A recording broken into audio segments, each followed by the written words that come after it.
The topic for tonight is going to be energy and energy work and how we can apply it to our horses and our everyday life. Okay, energy is in everything, right? And if you think of polarity, north, south, east, west, everything works on a polarity. My name's Heidi Stubbs.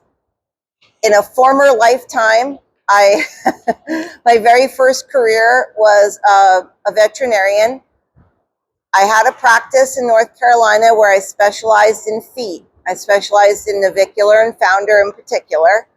And then I found in my practice going more holistic and using all sorts of modalities in my practice made the horse more whole faster than just doing one or the other.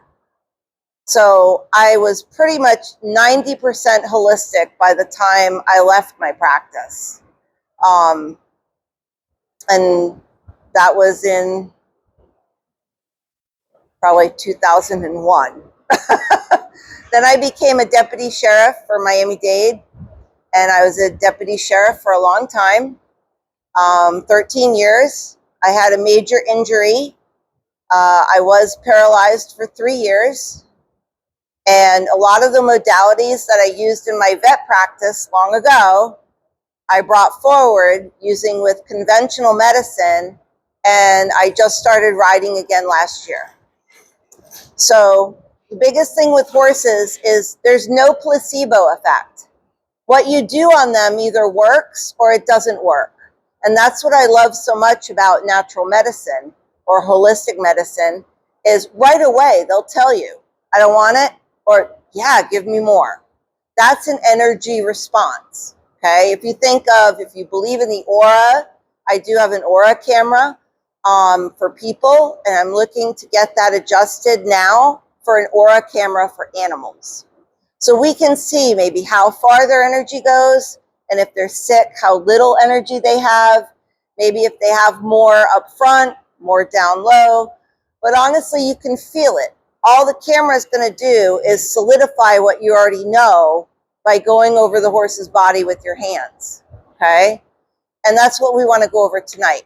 Before you do a workout, after you do a workout, I've got simple little things when you're grooming that you can use to see how healthy your horse is before you ride, or if there's going to be an issue, you're going to already know about it, so you'll be more mindful of it when you're riding. Does that make sense? Okay, so I actually can't hold my papers and do this. The biggest thing when you start to look at your horse is the head, right? They greet you, do they not greet you? Okay? They don't greet you, I kind of just stand here with my shoulder and I wait. And either they're going to walk away or they're going to stay here in your energy zone. Okay? Because we all have bad days too, right? Have you ever tried to get on your horse and ride when you're in a crappy mood? Does not work. Have you ever thought why? Because they go off of energy. 100%. The way you're feeling is the way your horse is going to feel. So if you're having a bad day, change up that exercise. Talk to your trainer about it and say, hey, something's not right. What could we do today instead? Because my energy's way off. I don't want to get hurt. I don't want to teach him the wrong things. And you can come up with a better plan, okay? And ultimately, your horse is going to be better for it in the long run as well, okay? We have two large vessels that start through the body. You have a northern hemisphere and a southern hemisphere, just like Earth, just like our compass. In our body, we have a north and a south. And then if you're laying on the ground, you're going to have a north and a south. Okay, these are called polarities. Energy comes through our body, through the right side, and leaves through the left. So as an energy worker, when you're working with your horse, a lot of us do this, right? You're pushing that energy of yours into the horse, okay? If you want to receive that energy, switch hands. Switch hands every now and then and see what feedback you get from your horse, okay? In your fingers, the polarity breaks down even in your fingers, okay? I think of it as a southpaw. Your thumb is south. North, south, north, south, north, north and south, connect, okay? And then keeps continuing. So your body, if you go like this, you make a full loop of energy. And if you look at it in an aura camera, you see the complete loop connects. So if you go here, it stops. If you go here, the whole cycle of energy and the picture it gives you connects. It's amazing, okay? Think of that when you're working with your horse, grooming. This is when you're going to do a lot of the work that's in our sheet, okay, in your protocol or in your program for tonight. So when I look at Augie, he's already receptive. He's already like, yeah, cool, let's get this going. It's a sweet boy, okay? We start up here at the governing vessel up top, okay? And can somebody tell me what the first one is for opening work? For pre, on your map, there should be a little map. It's the diagram of your horse. It should say pre and post, pre-workout, post-workout. And I did this diagram so that you guys can see how simple these points are. There's not many. Okay, so what's the first one called? Top up by the head. If you're doing a pre-workout.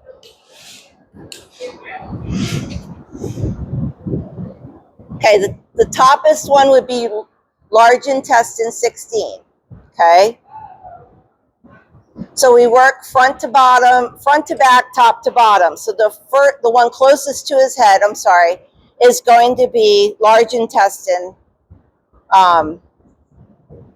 16, okay?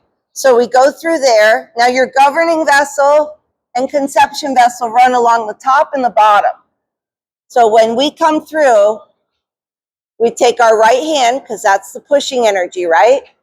And I just come up here, and while we're grooming and currying, I follow my right hand along this entire top line. And I feel for any irregular hair, hot spots, cold spots, lumps, divots, anything that might be irregular, okay? And I come through and I do the whole back along the spine. And when I feel is right here, all of a sudden Augie got real dry. Okay, so his energy stops right here.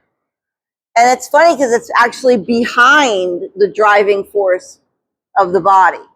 Now, maybe earlier on it was here, and through training and exercise, it's gone further back.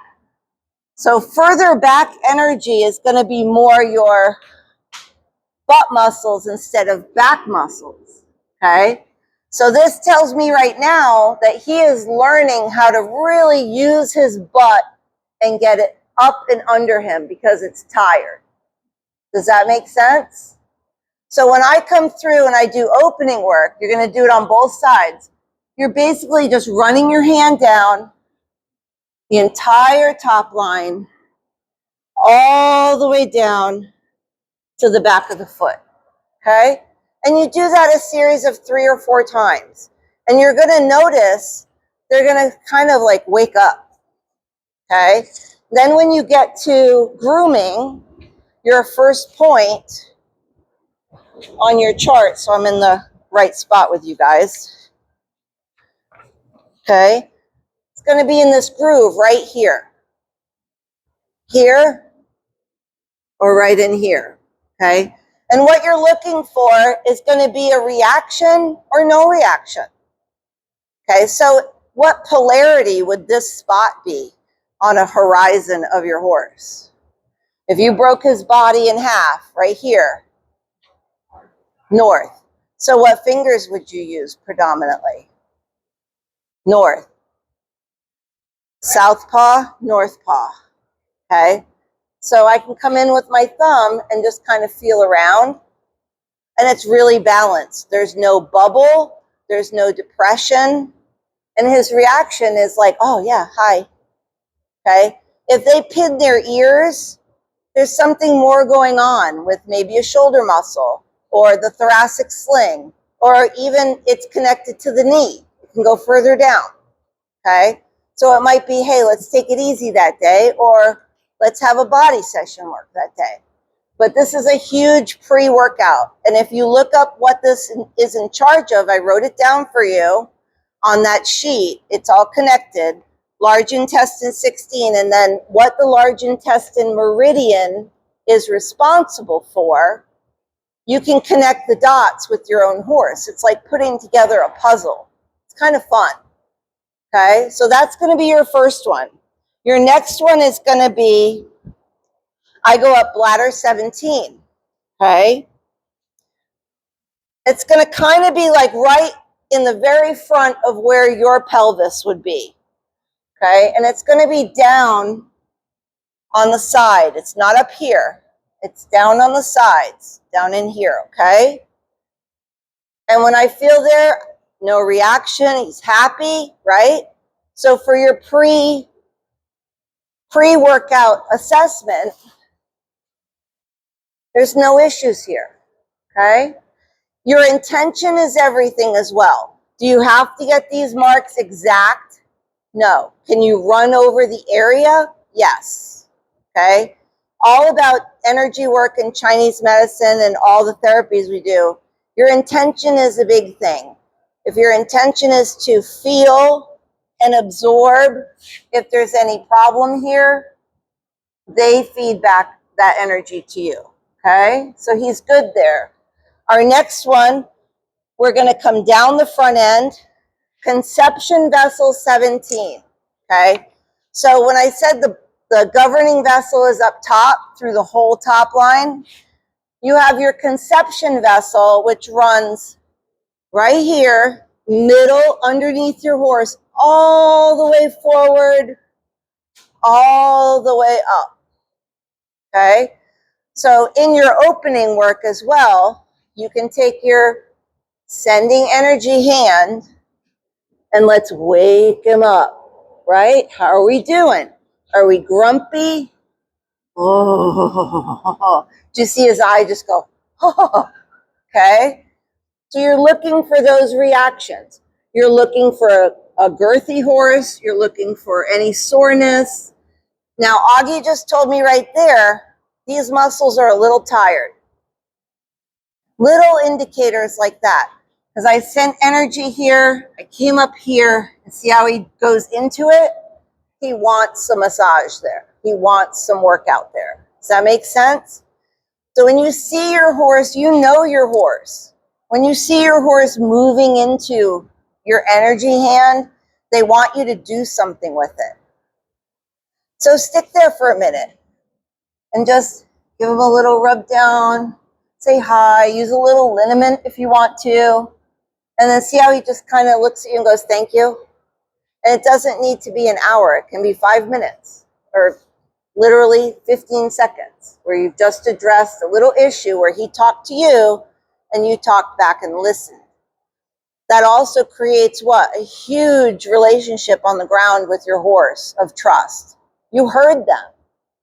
So many times nobody listens to them. They're very subtle signs that people just ignore. So when you hear a little sound like that, they're like, oh, okay, cool. And they're going to talk to you more and more. Then you're going to find out more and more from your horse. Any questions so far? Okay. So your conception vessel 17 is going to be kind of like right here behind, you go to the elbow and go into the middle line in here. And I'm feeling around in tension with this hand. Doo, doo, doo. He's a happy boy there. So that pre-assessment point's clear. You're currying under there. You can do that. This is all going to happen while you're grooming. And you go over it every day anyway. So now you can just have more of a mindful intention of those points that you're touching. Okay. So then you come down and you get all the crud on their legs, right? So we're down at their legs.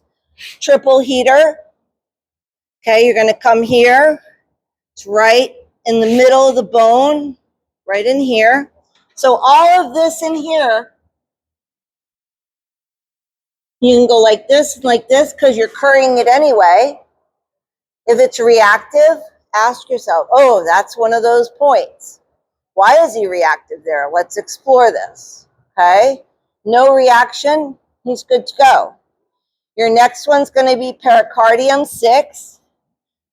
Okay, you're going to come down, be on his right side. Energy in your hand.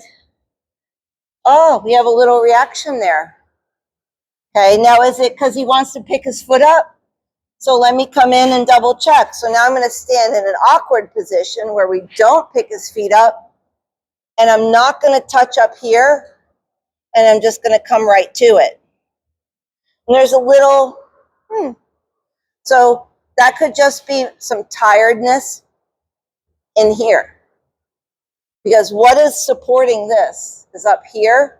Or maybe he just had a current change in chewing. Maybe he's a little long in chewing. You have a little bit of a drop and a change. All those little signs are pointing to something. Okay? And then your small intestine 3.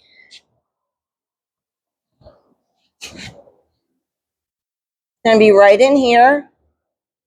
Right in here. All good to go.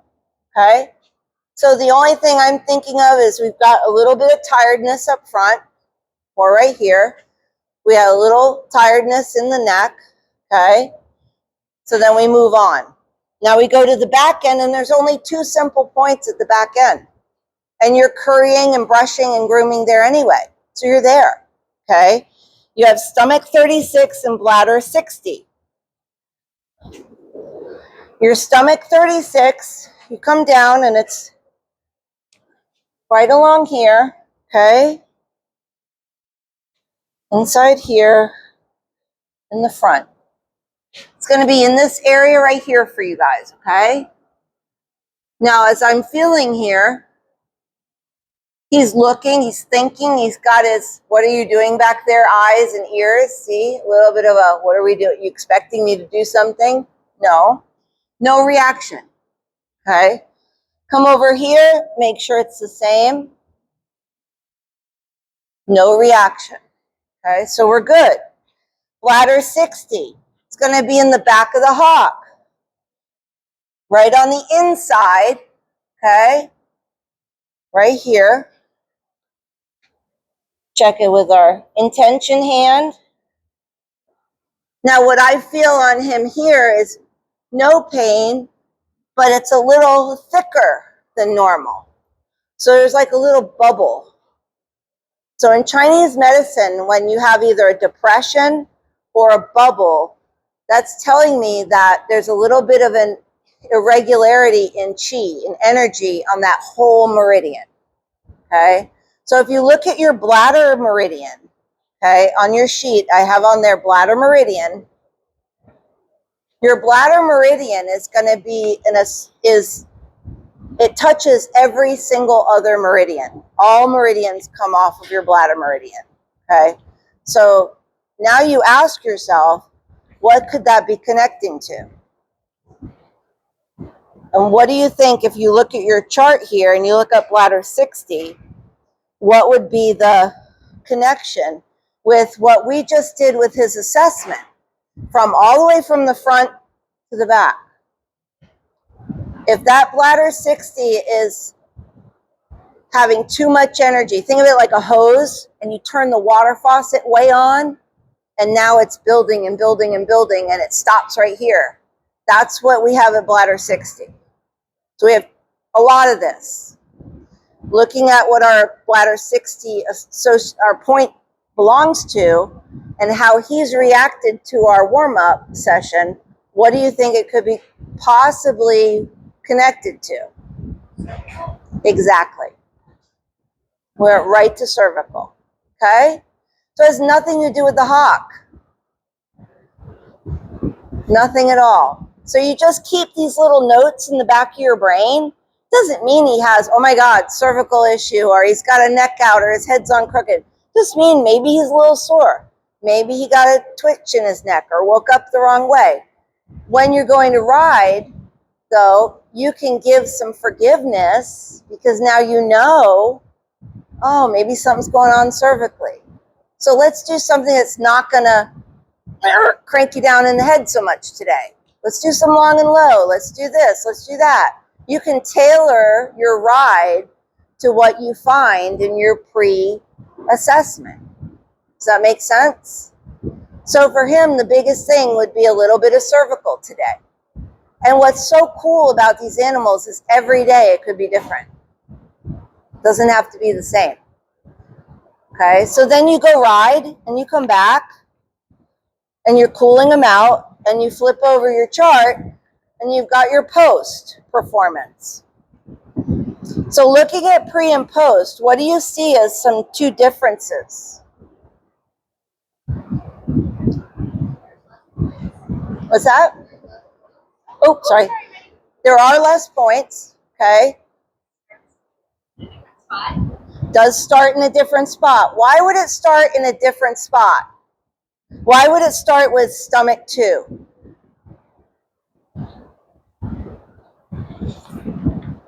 Can anybody put that together?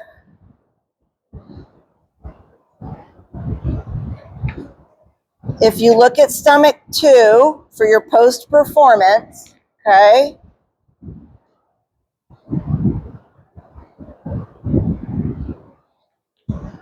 What could be, why do we check stomach 2 as the first thing when we're done riding?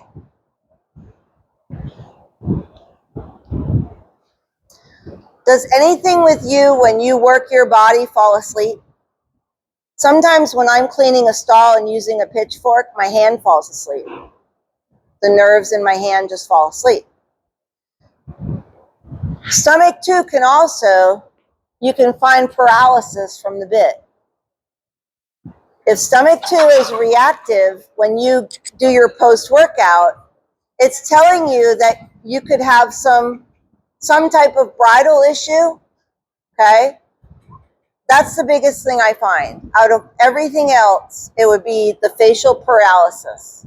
Maybe the top of the bridle here is pinching on the group of nerves that are right here, your trigeminal nerve, which go here, here, and here. This is the major center. And people forget that the bridle right here, if it's not fitted correctly, is going to pinch. And then what's going to fall asleep? Their face. But they can't tell us their face is asleep. They can't tell us anything hurts here other than maybe not turning or things you find with your trainer, like he's being disobedient in the bridle. Why is he being disobedient in the bridle? Maybe something doesn't fit right. And Colette's going to have an amazing person come and do a bit fitting thing, just like Renee does the saddle fitting, okay? When you ask yourself what's going on with your horse riding, we've really looked at the saddle and the back and all that, and it's all connected. So stomach 2 is going to make sure that when you get off your horse after you've ridden, all of this is good to go. Okay, if you have some issues with it repeatedly, then you're going to want to look into that a little bit more. Okay, so just these are all things to keep in the back of your mind if you see the same one popping up over. That's the biggest thing. Consistency is where there's going to be a problem. If it's like this once a week, no big deal. Okay, but if it's every time you ride, that would be a problem. And that's going to come through. And we're on the north hemisphere, right? So it's right here in this groove, right here. And if you look, there's little nerve and blood vessels that all come through here. All of that's good, okay? Oh boy. Then you're going to look at lung 1. Lung 1 is a huge one because when you're done exercising, what have you just done with your horse for an hour? You forced him to breathe a lot, okay?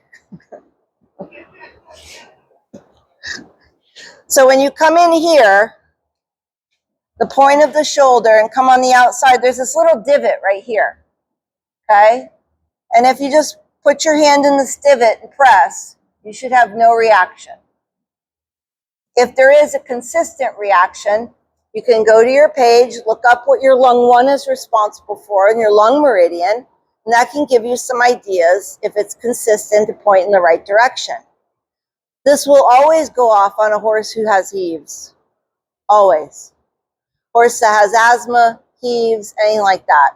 Unless they're outside of that environment, unless the heaves have sedated. Even in horses I've seen with asthma that have really, really low issues, the energy of that lung meridian is still weak and it will always go off. So it gives me something to put in the back of my mind, okay? I did a study up north at the coal mines, and we discovered that this farm, all their horses were getting asthma and heaves. Like, why? How can you have 22 horses that have heaves that did not have heaves before they come? And this was a top managed barn. Ventilation was key. Horses were outside. Horses were outside grazing in beautiful pastures. What we found out was I actually got a specialist who's my teacher, Dr. Golub, Regan Golub out of Washington State, come because I was stumped. We found that most of the horse pastures were on top of coal mines, and they were ingesting silica. And they all had damage from silica poisoning. It was amazing, just something like that. So it's just little things like that to keep in the back of your mind, okay? So then you go down to the Bahui, my favorite. The Bahui is like the king of points. And it's right up here on the top. And you'll feel this little depression. And you can put probably 2 or 3 fingers in it. And if you get in there and feel around and they're reactive, you could have some serious issues. That's one of the points that I really listen to the most because it's the meeting of meridians in the back end. And it has a special term. I love it. It tells you a lot. And when you start treating that Bahui, you start to sedate and relax the other issues that come off of it, the other meridians that come off of it, okay? So the Bahui is your post-performance. So why isn't it in the pre-performance? Why wouldn't I want to check his back end before I started?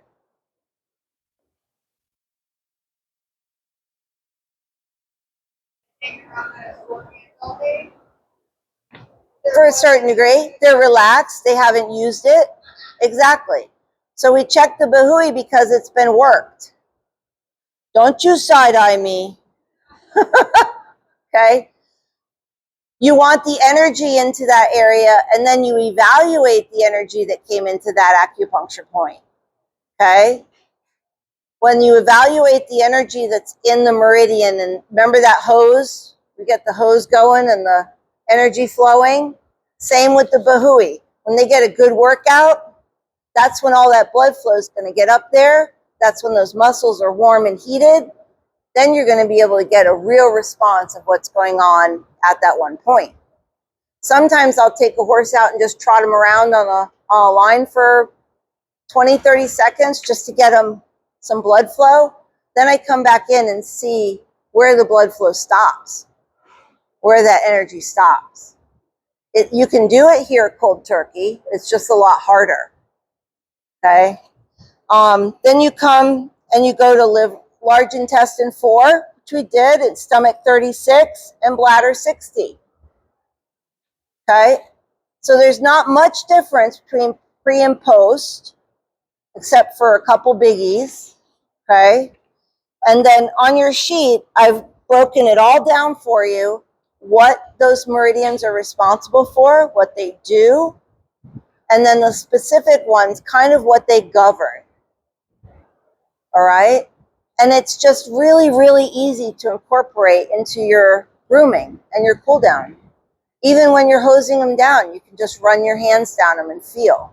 Same thing. So I think it's a simple thing to do to add to your horse. It gives you a lot of information before you ride, gives you a lot of information after you ride. I have a horse, Storm, who doesn't canter yet. He's 10. He's come a long way. He's like Augie, where I finally got all 4 feet picked up. Now I'm starting to assess what's going on in his back end. Was it just that he was out to pasture and treated like a cow and put in stocks, and that's why he doesn't pick up his feet? Or is there something legit that might be stiff or sore or stuck? And I have no history on this horse. So I'm taking it little by little. And what I've done is I've started a journal. And that way I can keep track of what acupuncture points are consistently coming up on me. Because working on everybody's horses, I'll get them mixed up. So it's a great thing for you to keep a little journal of your specific horse and even write how your ride went. Like, where was he stiff? Where was he sore? Where didn't he bend? What was his attitude? And also, what was yours? Because energy is everything, and the pathway of energy that moves through your horse will give you a lot of information. I know that was a lot to throw out at you, and I wanted to just cover that because I wanted to show you how quick it could be and not be here an hour for that. And then feel free to ask questions of what we covered. Do you guys have any specific issues with your horses that you've wanted answers to or tried to? Or we have Augie here. You can come on up and... These are all on both sides except for the pericardium and that one. But like for the bladder 60, you would do it on the right and the left, right? I check both just because of blood flow, but it is a different meridian. Okay. You want to do them on the side that I have pictured. Okay. So your horse is facing left. These are predominantly left side points. Okay. Good question. I should have put that on the little diagram, but I did not. The pre and post. Yep. Oh, that's his buddy. So the other thing too, bladder 17, that one up in the saddle, I'm sure you know about it when you're coming down the back and you feel that. Your bladder 17 along the spine for saddle fitting and things like that. You can also ask yourself, and I've seen you ask it, are there any health issues associated with this horse? Because maybe it's not just his back. Because that bladder meridian rules all these other meridians in health and organs, feet, joints, all of it. You know, and that's why he asks those things too, because what if it's just his knee? Okay? So a lot of things you see that are in the back are related to the front. When you look at the horse in the front, they have an yeah. I'd just like everybody to know that the saddle study in Europe explains what she's saying, because 98% of lameness and illness in the horse is caused from the saddle. Sorry. It's okay. So going back to Augie having the cranial button, that's what we came up, the bladder 60 and up front. What can we do about that? Just simple before we do a workout. So I said, yeah, we could rub it out, right? You could give some liniment up there and things like that too. If you look at your horse, you've got these big muscles right here that come off the skull. Okay, and it connects down into the spine, right? And comes up into here. You can come up here and massage the top of his poll. See if he's reactive. Come up here between his ears. See if he's going to toss his head and be reactive. Okay? These are large points that could tell you, hey, maybe there is something skull related. Maybe there is something bone related. But he's chewing, he's licking as I'm doing these. Okay? And that's softening that area. So if your working area and they chew, they lick, and they start to soften, those are good reactions, okay? And maybe he just wanted you to rub a little bit of an owie out. That was it. Doesn't always have to be life or death with our horses or this major thing. It could just be, oh, could you just scratch my back for a second? Yeah, him. But yeah, you can just feel around and you'll feel all the different layers that come from this area on Augie. And there's a big one here that's a little tight. See how he's just bowing into me? He's like, oh, I want you to work that one out more. There's the chew. There's the bend, like do more. These are all signs he's telling me to do more.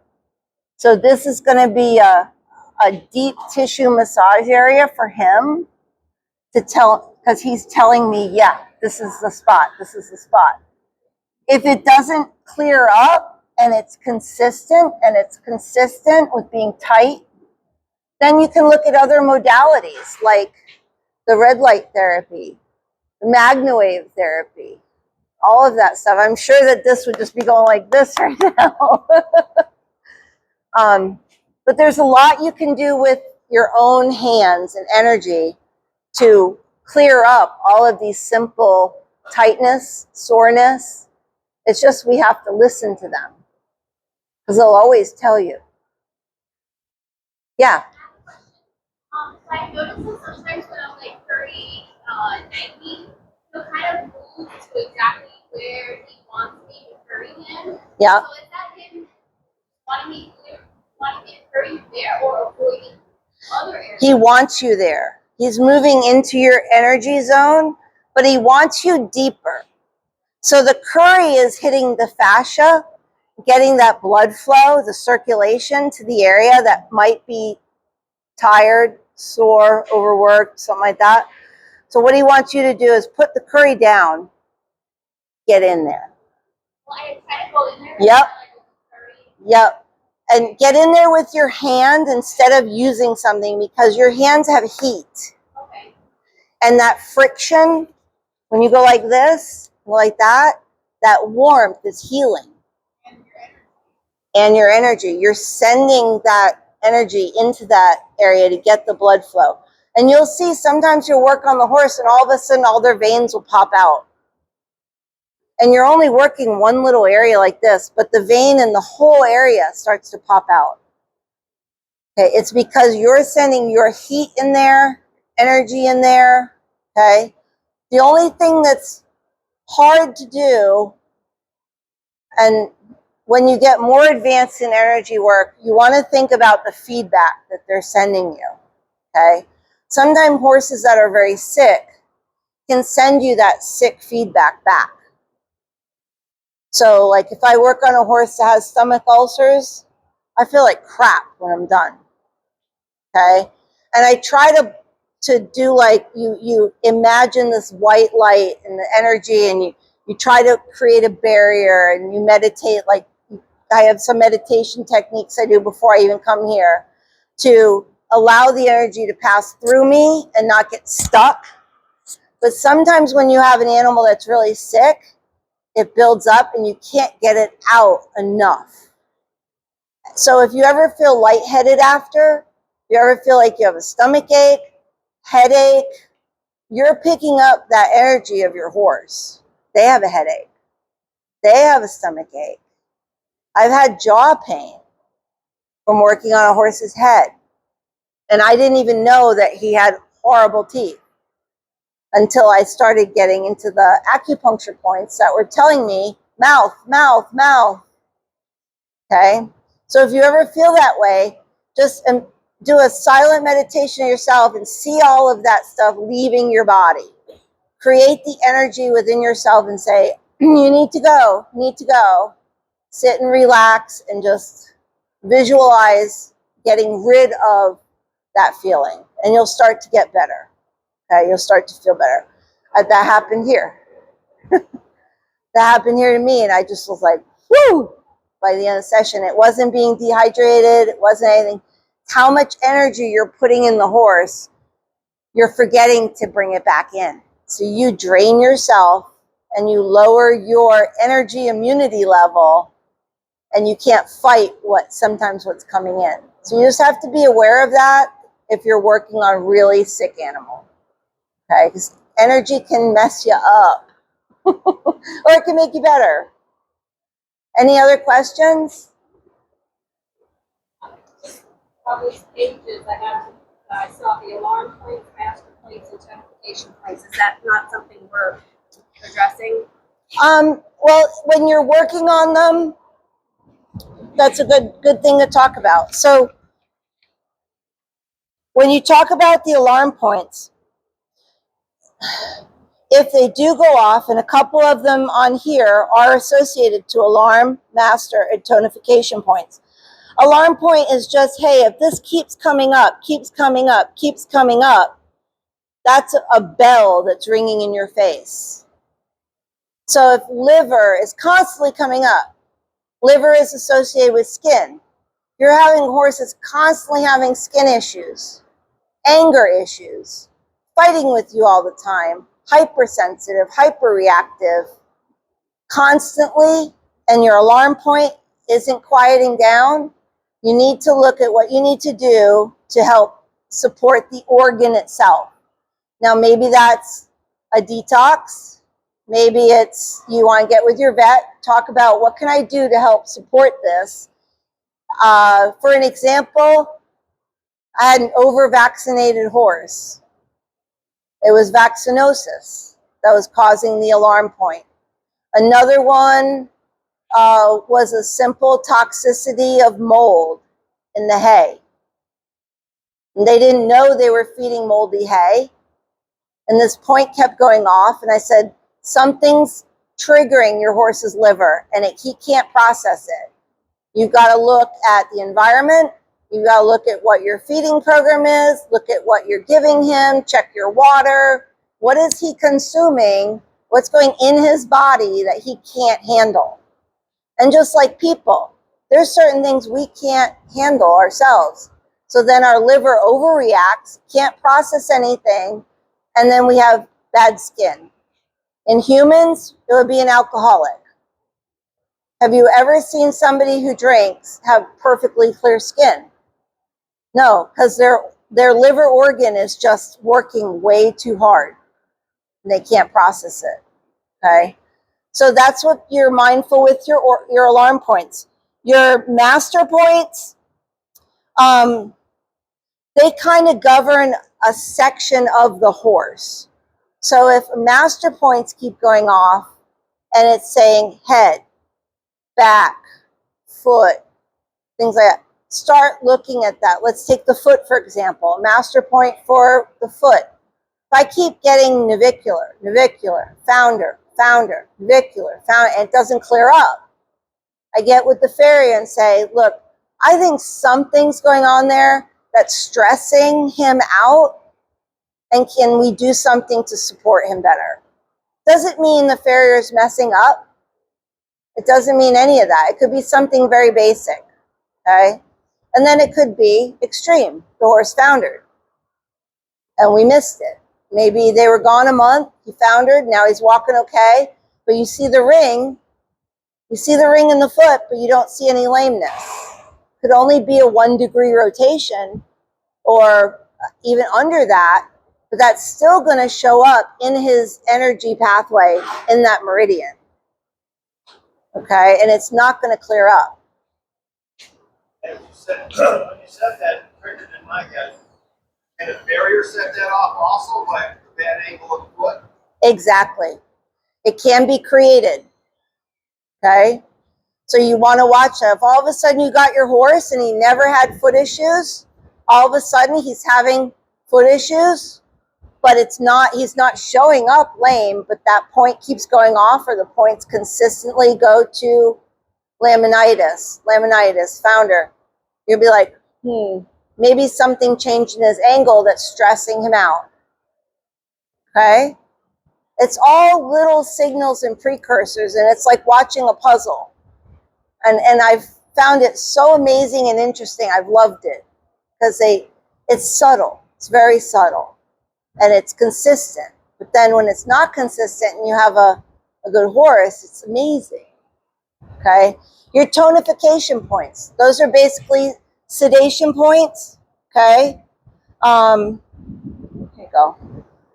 The tonification, we can go back to the liver. Tonification for the liver point, that's going to help suppress and create blood flow.